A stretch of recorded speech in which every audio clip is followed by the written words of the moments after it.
Here are a few simple things you should know about your sidewalk. And of course, you could apply some of this information to concrete wherever it is. And that, of course, is where you have variations. And you can see here that it looks like a section of the sidewalk is either lowered or it is raised. And if we look a little closer, we can see that the sidewalk here looks like it actually is raised, and I'm basing this off of the curb. If you look at the curb on the right, you can see that the area where the arrow is, the upper side of the picture, is actually a little bit higher than the curb, the street curb. And that gives us should give us the impression that it has raised. Now, there are a couple things that can cause the sidewalk to raise. One of them will be soil that basically hydraulics. It will actually act like a sponge, except it'd be a very powerful sponge. As the soil gets wet, it can actually lift the sidewalk up, and this is only certain types of soil. And actually, the soil that I'm referring to is actually called expansive soil, and it'd be a clay soil, clay-based soil. And but again, that's not real common where I'm at in California. However, the most common thing I can think of that will raise a sidewalk like this will be tree roots.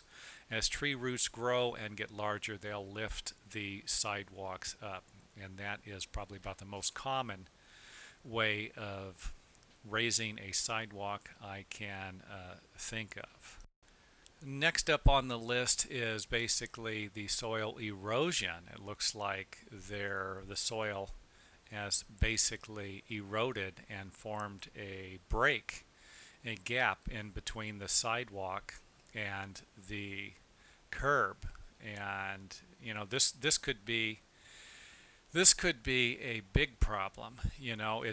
We're looking at a water meter, and this water meter could actually have a water leak. Now, I didn't lift it up. I didn't lift the lid up to check whether it was leaking or not. I just took the picture.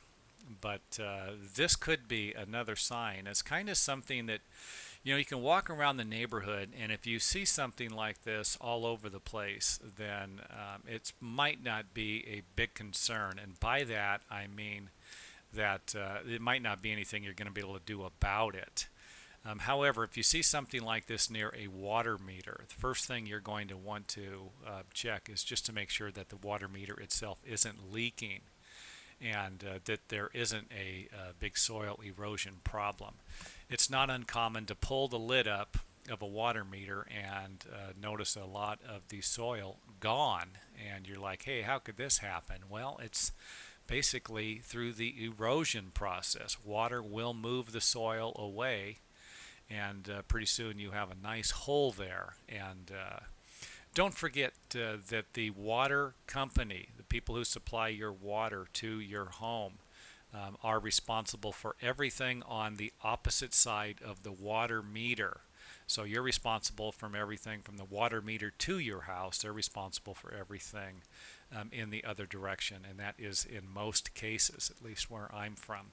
So just to sum everything up here, if you do notice an area where there are gaps in between the concrete, sidewalk, curb, driveway, anything like that, and for whatever reason these gaps seem to be getting larger, then that should tell you that you probably have a problem. And again, whenever you see something that is out of place, that doesn't look like everything else, this should be your first sign that you could have a problem. And I'm going to use the word could have because there could be a variety of other things that could have created the variation in whatever you're looking at, and that would include gaps, cracks, anything like that. So again, discoloration, gaps, cracks, something that's missing, these are all red flags if you're inspecting your property